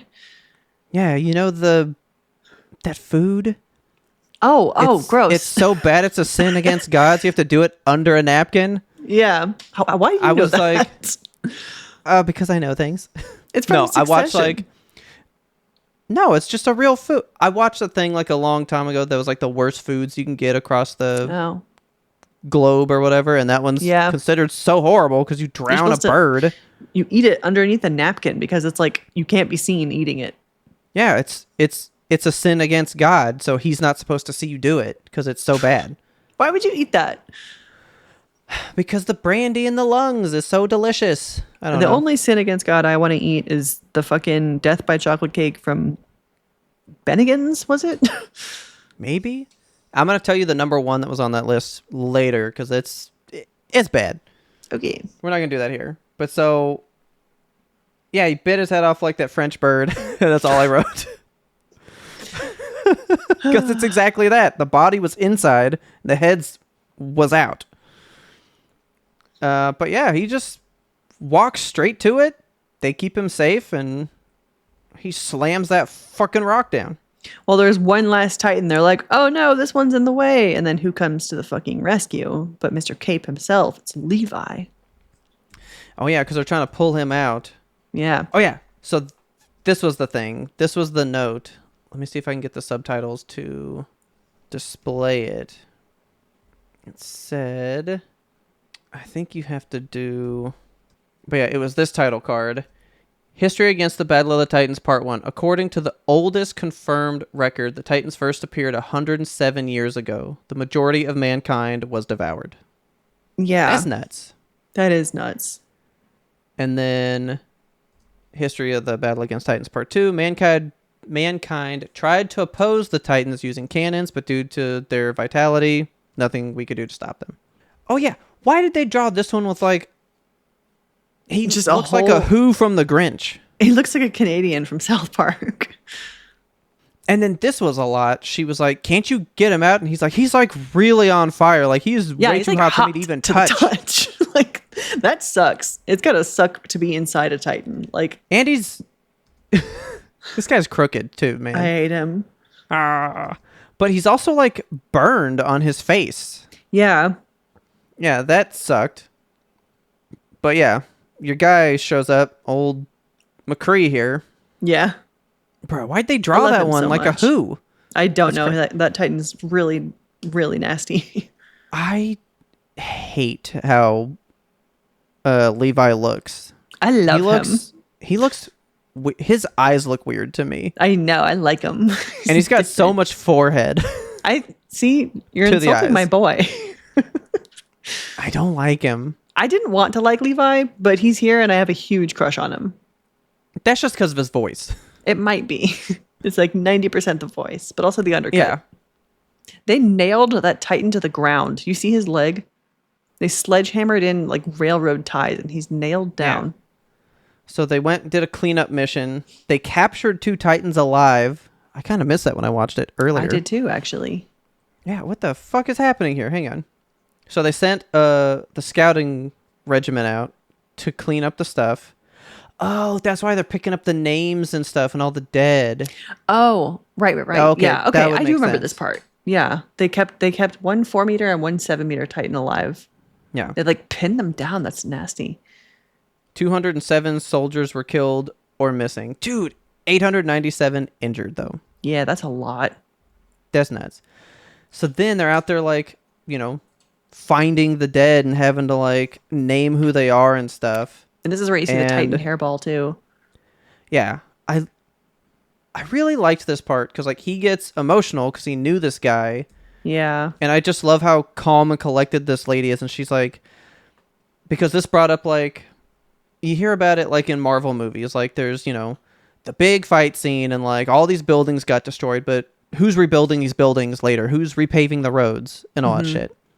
And so she's like, don't you understand? The sooner we get them like bagged and tagged, we can move them. Because if we don't move them, we cause disease in the streets. Like we can't just Yeah. let 897 bodies rot out here. We have to Yes. move them. So I really the quicker love you seeing can that pull your head out aspect. your ass, let's do Yep. this. She's that was very much really cool. giving like Nurse Dana from the pit too. No nonsense, yeah. like get it done. She's like, we got to do it. Oh, yeah. This is 2 days later, by the way. She goes, we sealed the hole up 2 days ago. So these corpses are here for 2 days at this point Yeah. in the open.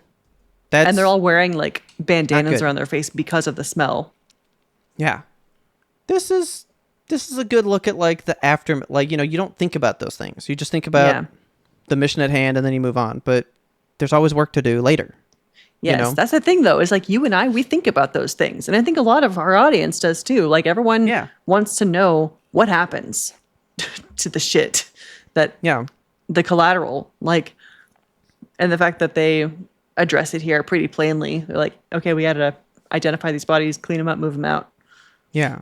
That's like people that clean up crime scenes later. Like, Yes. like once it's reported on the news, someone's got to go clean that later.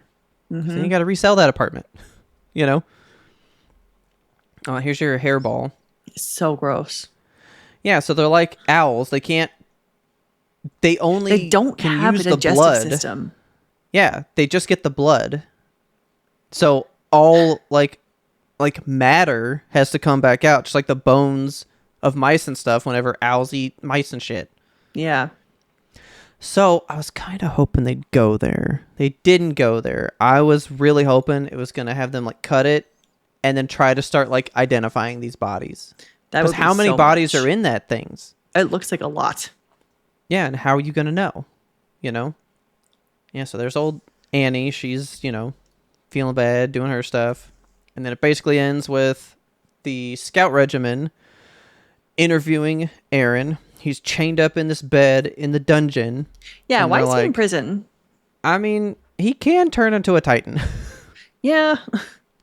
But he's proven that's why twice they're now like- that he's a good guy. Well, that's why he goes, look, I just need to know your intentions. What are you gonna do? Yeah. Tell me that, and we'll move on. The fact He's that like, they have "So, his key is bothering me. I know he goes, how the fuck did you get that? And he's like, you'll get it back. But you're saying we might find everything here. So tell me, again, what's your intention? And he just goes, I want to fucking kill Titans and chew bubble gum, and I'm all Yeah. out of bubble gum. So, yeah, he's like, I want to kill Titans and join the Scouts. Can we make that happen? And your guy I love when he says it. He says it, and that flash in Yes. Levi's eyes, he immediately likes this kid. He's like, oh, shit. I'm about this kid. I wonder if he reminds him of like a little him. I wonder Maybe. if Levi was someone of that strong will, but now he's maybe jaded from years of doing the work, Yeah. you know? I can't wait to learn more about Levi. Yeah. But he just goes, I want to do it. And he's like, oh, fuck. I like this kid. I love, oh, well played. And he's like, okay, I'll take responsibility for him. He's in. He's mine now. Yep. But if you fucking go nuts, I'll kill your ass. And then that's pretty much it. He's in the Scouts. So I just wrote, he's a member of the Scouts now. Yeah. Yeah, still a lot of good questions. Good stuff is coming out of this. Yeah. There's a lot to discuss week over week. I'm glad that we're still... Yeah. It's nice that we have questions. Yeah, I wonder if... Because like I said, it's not as like these battles and these moments. I wonder if it'll be slower, more drawn out, that we might have heavier sections at some point, lesser sections at some point. But right now, we're just heavy every time. Like there's a lot. I don't think we're ever going to have like a beach episode, but maybe there'll be some lighter times. So that would be Attack on Titan 10 through 13. That is officially the end of the Battle for Trost arc. The next arc, because this is the only season that has them, this will be Eve of the Counterattack. That's going to be our next little thing here. Okay. And that will be the next 3. So that's going to be that full arc all on its own. Sweet. So we're going to get 15, that whole 16. thing. 14, 15, 16. And then it's a whole, not a whole arc for the rest, but yeah, we'll get to those. So again, I need to put the sheet out there for you guys. So you guys can, save it, mark along with us and all that kind of stuff. Yeah. It even has kind of when these episodes are going to drop, so you know how long we're doing this. But yeah, so next time, 14, 15, 16, that's a whole arc in and of itself. Go watch it and discuss with us in the episode discussion. Anything else you want to add? Yeah. I'm so happy that you guys are watching along with us and that you're talking to us in the anime channel. It's making me very happy. I'm just glad Kelsey picked it. I never really thought this would be something Kelsey would pick. And I half wonder if she's digging it more than me. I genuinely wondered if I was going to forget or regret my decision, and I currently don't. I'm hoping that carries, because like I said, I loved season 1, and I started season 2 at one point, and I kept falling asleep. I just don't think I was ready for the art at the time. Yeah. But I'm hoping, like I said with Monster, knowing that I get to come here and parse it out, do all that stuff, I think it really helps. So I'm ready to get to the next 3. I want to know. I'm ready for you to know more stuff. Yeah. And then for us to be lost together all the way through. Yes. That's what I'm most excited for. So with that, you ready to get back in this? Ready to go see what the Scouts is like? I want to check on Baby Jane Doe. Let's do it. If you loved this episode, please tell a friend about us, because word of mouth is the best way we can get the good YMBToAP and the good Attack on Monday into brand new ears. We release weekly every single Monday. Like I just said, we're doing Attack on Titan each and every week from here until further notice. If you want to talk to us about Attack on Titan or otherwise, you can catch us over on Discord. The link to that lives, as always, in the show notes. Please click on it. Please join. Please discuss. Thank you so much to our listeners for supporting us throughout the years. And I'm really happy that you're along for the ride. And don't forget, our theme song is The Grim Reaper Blows the Horn by Faraj. Please support him like you support us over all this time. His music is the best. Go check him out on YouTube. And as always, thanks for listening, and tune in next time to get the answer to that burning question. What are we going to do without Blue Point Studios?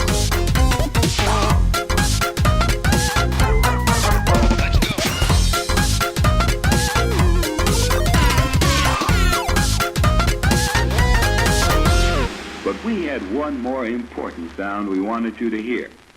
Yeah, like he met a kid, and that's the kid who's like, he fucking got me. But like he never died. He didn't die. He wasn't sick. Okay. Fake ass kid. That would be a good show title. Fake ass kid. Fake ass kid.